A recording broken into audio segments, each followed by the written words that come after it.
A huge myth is that couples counseling is just for relationships in crisis, and that is simply not true. And today we're going to peel back that curtain on how couples therapy isn't just about fixing problems. It's actually about building a foundation, and a foundation that will be so strong that you might just avoid all of those problems. And whether you're deeply in love or want to keep it, or you're struggling to connect on a deeper level, I want you to stay tuned as we explore how couples counseling can transform not just your relationship, but your entire approach to love and communication.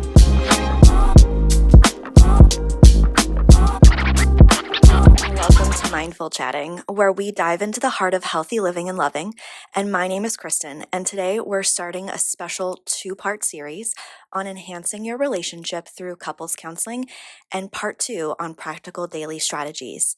In this first episode of this part 2 series, we're going to focus on couples counseling, what it is, why it might be right for you, and how it can actually transform your relationship.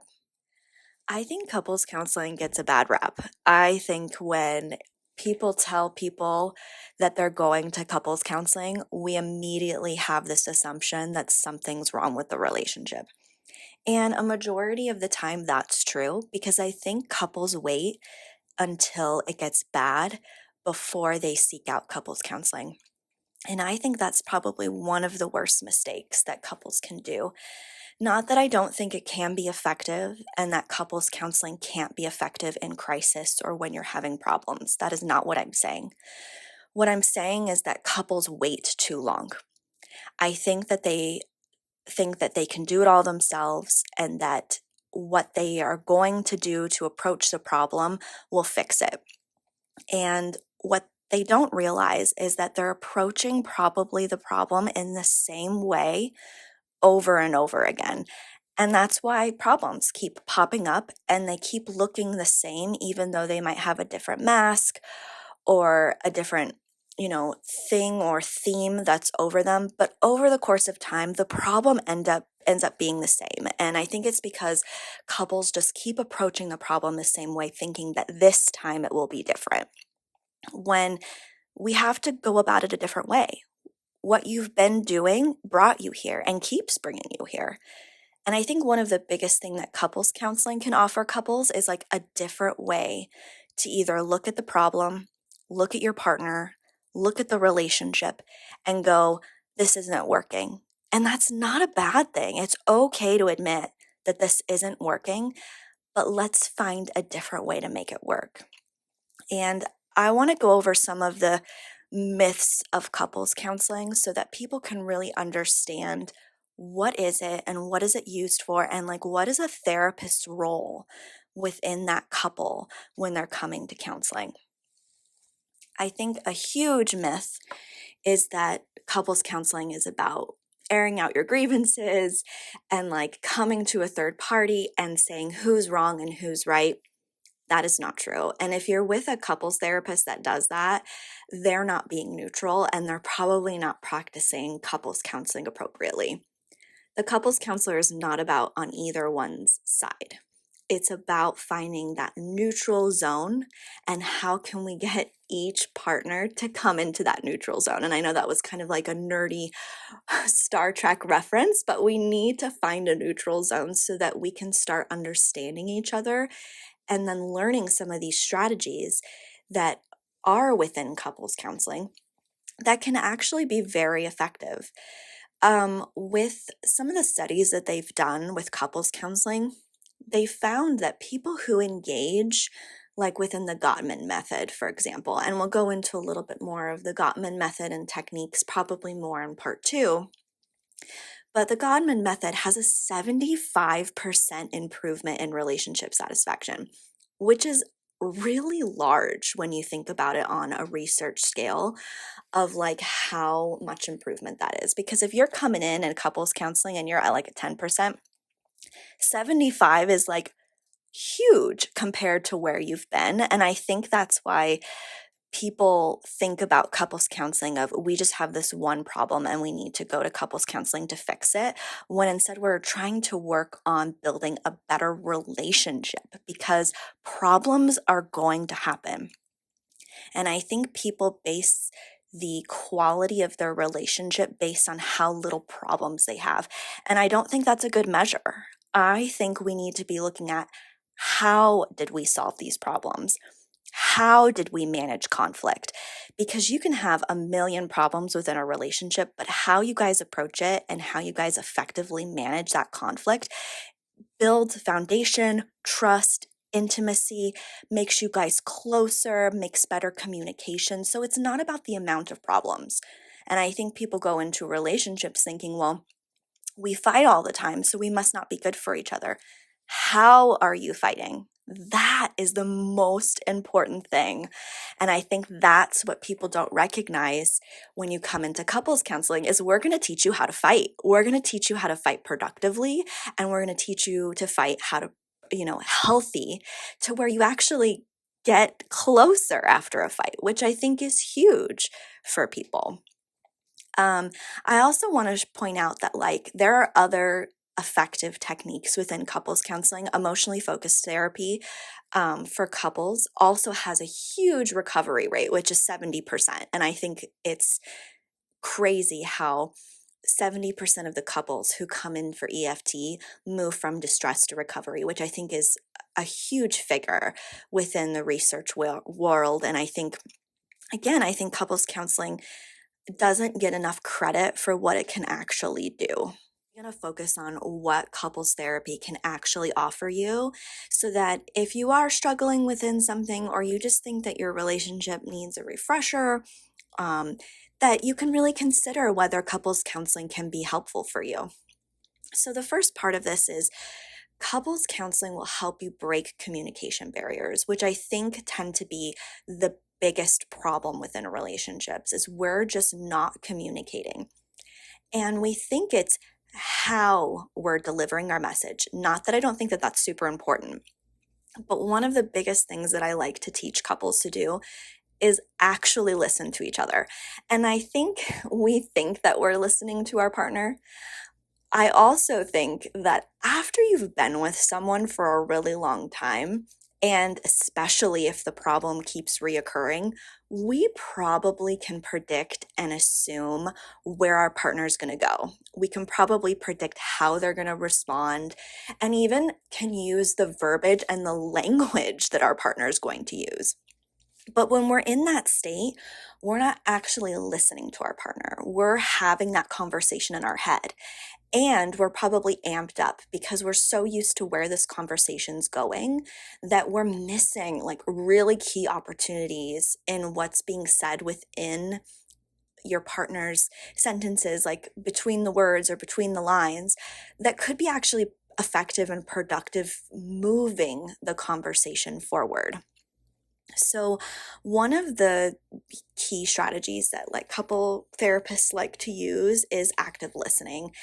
And, and I've heard all of this in TikTok and social media and posts of listening to understand rather than respond. That is super challenging because when we're given information, we will react and we'll respond right away instead of actually listening to our partner to understand their experience in the situation.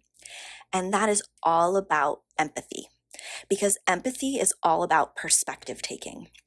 So even if I didn't do anything wrong, I also need to understand how my partner is experiencing this fight, this situation, this problem, in order to meet them in that neutral zone, in that halfway, because I won't be able to really understand if I'm not empathizing and perspective taking with them. And let me tell you, it is hard to empathize and perspective take when you're emotional, because emotions become so intense and they cloud everything that we can only see our emotions. So to say that we're perspective taking, which is another person's perspective, another person's experience and emotion, we have to put our emotions aside.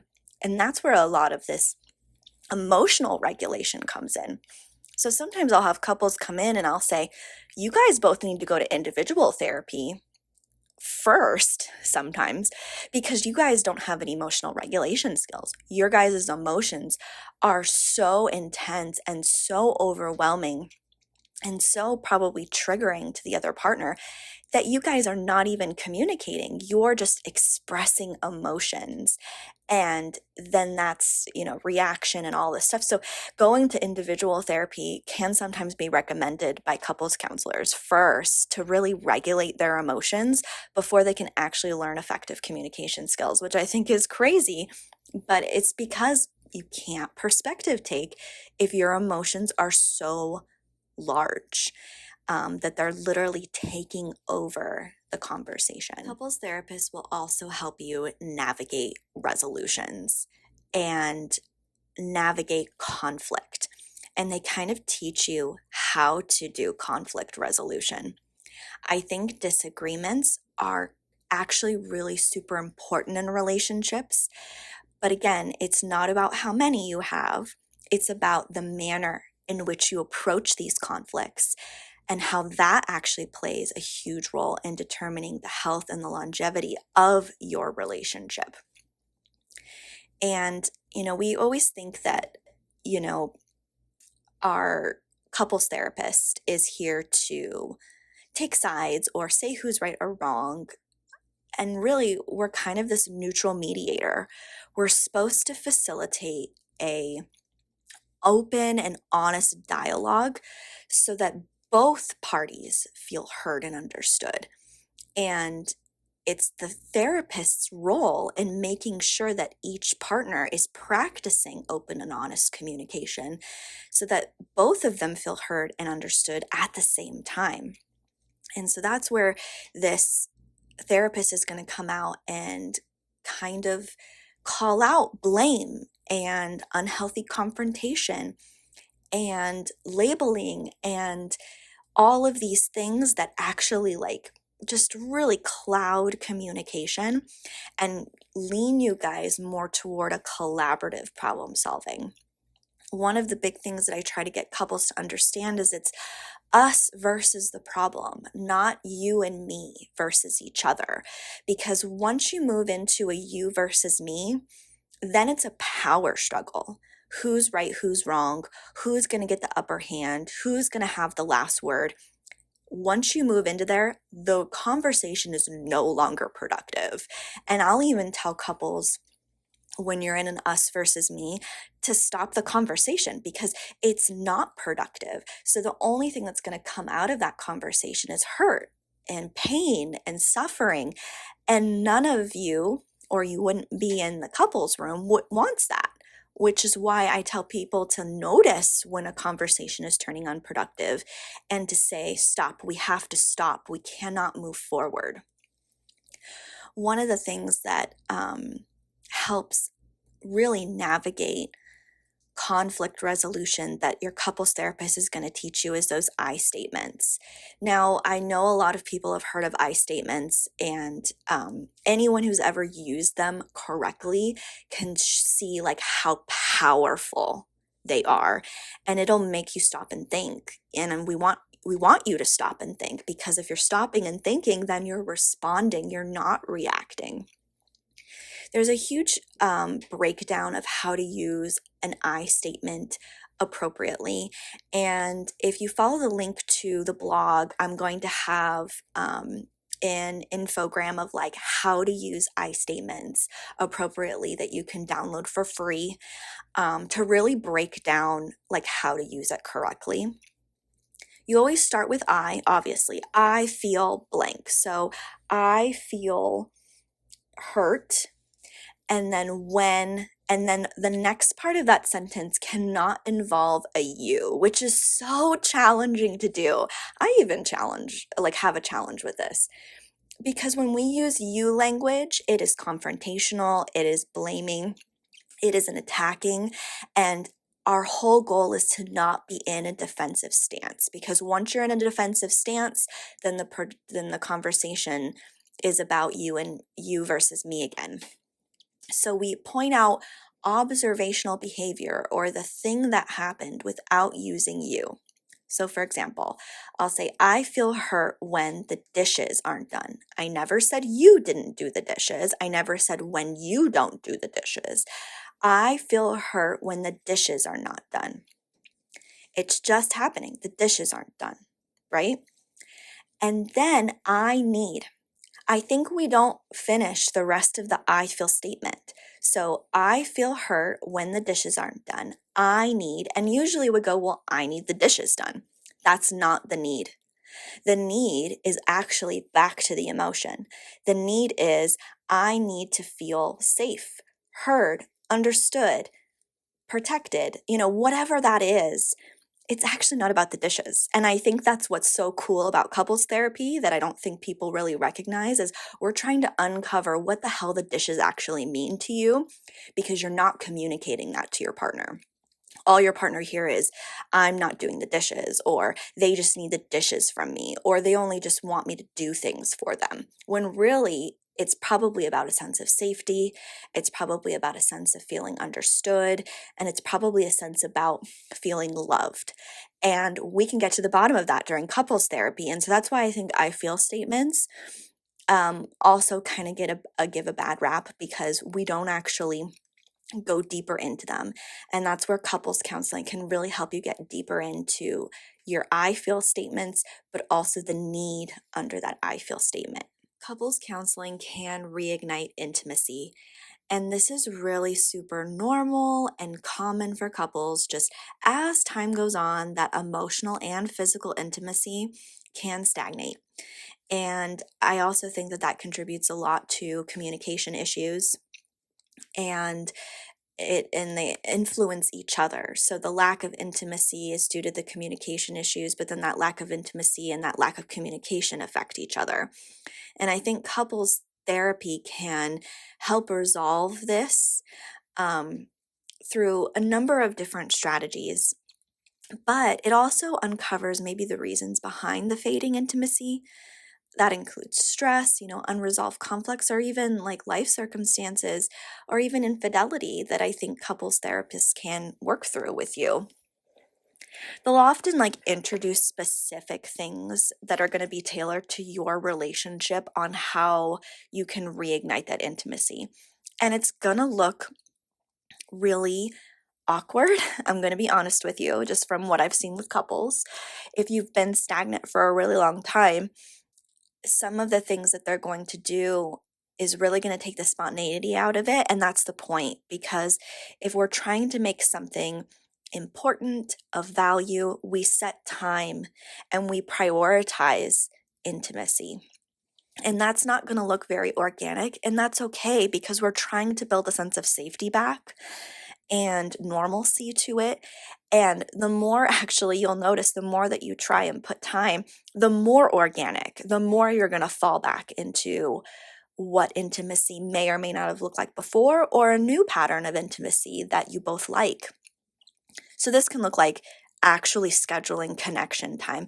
And connection time isn't just always about sex. Connection time can actually be us sitting down for a date night, or it can be about us talking about our dreams and our relationships and what's going on with us. I always tell couples that during connection time, you are not allowed to talk about certain topics. And that could be, to be honest, really daily stuff. So you're not allowed to talk about money. You're not allowed to talk about kids. You're not allowed to talk about work.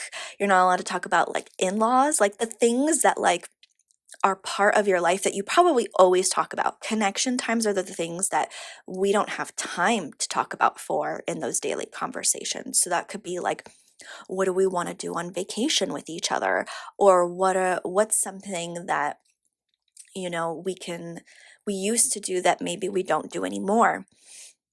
The Gottman card decks are actually really good for these connection times. And this is a free app by the Gottman Institute. And I'll put a link in the description where you can download this app. It's on your phone. And there's just different categories of different questions that you can use. And for couples who have been together a really long time, it's actually really good to get into these conversations again to see if your partner's changed, to see if anything's different.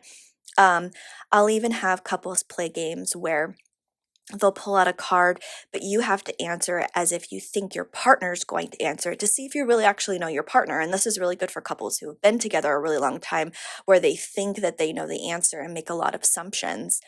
And then it causes a discussion and a conversation. Obviously communication exercises that are probably done within the therapy session, I'll ask couples always to do outside of it, but I'll have them practice it during times where it's not during conflict. I think couples wait for conflict to happen and then they practice the exercises, and it's hard. That's actually not the time I want you to practice them. I want you to practice them when things are good, because we're trying to build muscle memory with them. We're trying to make it organic and that we fall into patterns and habits that are new. And we want to do them when we're not emotionally distressed, because when we're emotionally distressed, we tend to fall into the familiar patterns. And we actually need you to practice the new stuff when it's good, so that it becomes a little bit easier when you're practicing it when it's harder. Also, this kind of sounds a little weird, but as intimacy will fade, so will physical affection. And physical affection doesn't always mean like, again, sex. It can mean like hugging, holding hands, cuddling. And so I'll actually tell them to schedule time for these things. And I know that sounds so awkward, and it's going to be. But again, it's you going back and realizing like, oh, we're not making time for something that actually builds a foundation for a relationship. And that's to feel close, that's to feel wanted, that's to feel physically loved. And that definitely goes to the wayside after a while. And again, that's totally normal. But that's why relationships are hard, and relationships takes work. And this is part of that work. The last thing, but not the only thing, but one of the biggest things that I think couple therapists and couple therapy do is rebuild that sense of trust and security that was lost.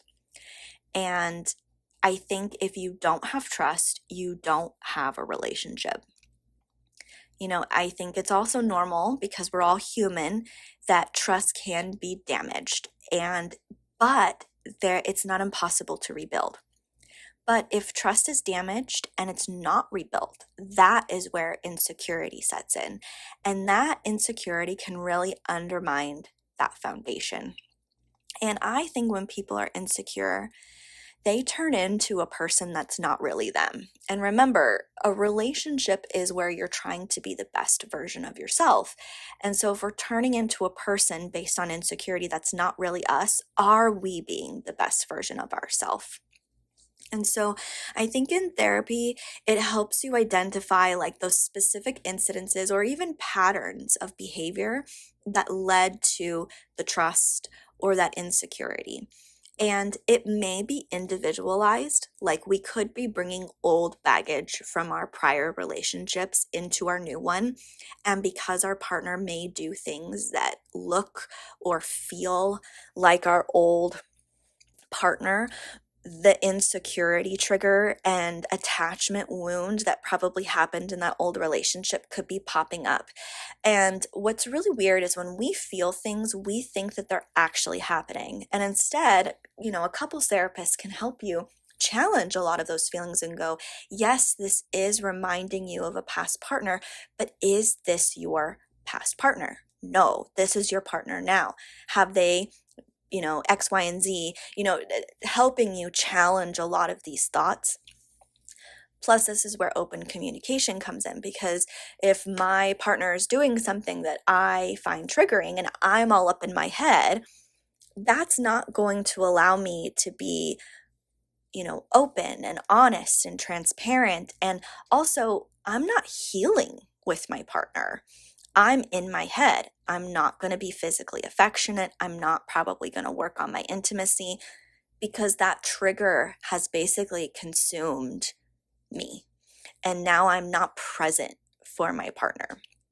So some exercises that they'll probably do is, transparency exercises where we're trying to increase that sharing and that openness and that conversation, especially if infidelity is involved and you guys are trying to work through that betrayal. A lot of this can be being open about your feelings, being open about schedules, giving access to be able to feel comfortable. It's not that that couples therapist is basically saying that that partner needs to check up on that other partner. It's the fact that it's open. I can go look at that partner's thing, but that couples therapist is going to work with that individual, and possibly an individual, if they're going to their own individual therapy, will work through of why do I need to look at it? I know I have access and it's open to it, but what's going on within me? What's going on within our relationship that makes me want to go look at it, that I think needs to be explored a little bit more, instead of just going off of the impulse and really feeding in to that insecurity, and again, being a person that we're not. A lot of this has to do with forgiveness, and I think that forgiveness is really hard, especially when there's betrayal or infidelity going on, but it's not impossible. And I think in couples therapy, couples therapists can help you work through that forgiveness and to be able to help that partner acknowledge their actions and change, and what commitment looks like now, so that we're rebuilding that trust. And again, consistency. We feel insecure or uncertain or scared with any inconsistencies in life. And that's why change and like new transitions are hard. But that's also the same in relationships. So if we're inconsistent, how can we be more consistent? And that's where it kind of goes back to communication and rebuilding intimacy. Like if we're setting small goals that we're both working on together, that trust gets rebuilt, the reliability gets rebuilt, and then commitment over time gets rebuilt as well. Lastly, they're going to help you learn how to validate each other, which again, going through the communication empathy, they're going to learn how to validate feelings and perspectives and heal with each other, especially when there's betrayal and infidelity that's going on. They're going to learn how to develop those shared values and those shared goals together. I think that gets lost sometimes. I think in the very beginning of a relationship, we talk a lot about our shared goals, but then as life goes on and things going on, sometimes our values and our goals change, which is totally normal and okay, but we don't communicate it to our partner. And so our partner can feel lost and confused when we see our partner being doing something that goes against those shared values and goals that we used to have.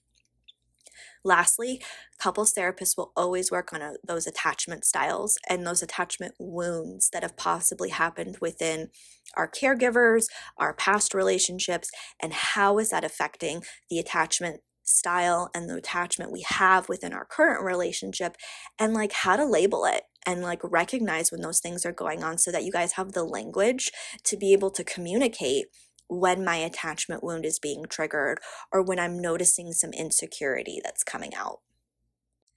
If you want to know more about this topic, my blog post going over couples counseling is really, it goes in a lot more depth about this and talks a little bit more about what couples therapy will do for your relationship, and goes in just to a lot more detail. And I would highly recommend that you follow the link within the description if you want to know more and read about it more. We've covered some essential things that happened within couples therapy that I think are just helpful for any couple, regardless if they're going through something or not. And I hope it really debunks some of these myths about couples therapy and where relationships should or not be. And I hope that you feel more empowered to try couples therapy, or to at least consider it. And think about it and talk about it with your partner. And remember, just these small changes can really make a big impact.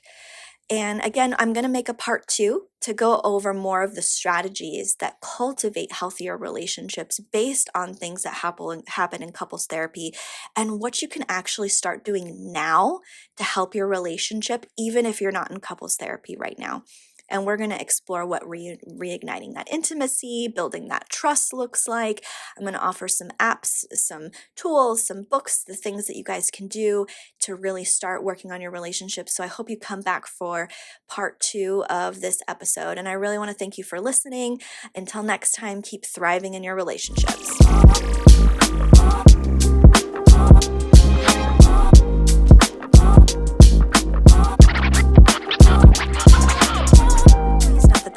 podcast includes affiliate links, which means I may receive a commission if you make a purchase through these links at no extra cost to you. I only recommend products I truly believe in and use myself and will actually think benefit you. Your support helps keep this podcast running. Thanks.